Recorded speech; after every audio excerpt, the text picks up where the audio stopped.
Senior Station Officer Keating from Hallam Fire Brigade, and we're working day shift at Hallam today, and we received a call to a trench rescue in a new housing estate in Pakenham. Responding along with our current SOPs with the Metropolitan Fire Brigade Trench Rescue Pod.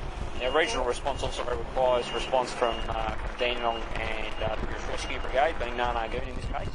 Ambulance were on scene and dealing with the male trapped in the trench on our arrival. It appears he was doing some plumbing work in close proximity to an older trench, fairly waterlogged ground. The first task on our arrival was to ensure a safe work environment for ourselves and to ensure that we weren't going to cause any more further collapse of the trench. We had to improvise somewhat for timbers to get a stable work platform.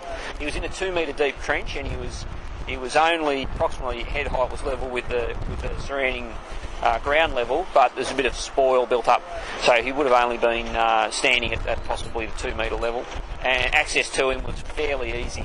The biggest issue that we had was the old trench having slumped in, and the continued movement of the soil, very wet soil around that trench site. So after we stabilised the ground and removed anyone who was involved in the rescue operation, we commenced some spoil removal from around the patient, and we had to await the arrival of the Metropolitan Fire Brigade for us to conduct what was in the end a fairly simple operation. We used ply sheeting and the Metropolitan Fire Brigade's quick shore system, which is basically a set of jacks that move out hydraulically under pressure. The ply sheeting in place. The trench was safe enough for us to get a person into, assist with the final excavation of soil. We were able to dig around him sufficiently enough then that the victim was able to extract himself with some assistance from firefighters above.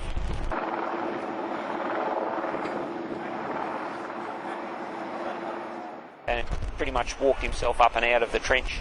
We had ambulance on standby and air wing on standby, and thankfully none of those were required. And he's currently being treated for probably a mild case of hypothermia at the moment.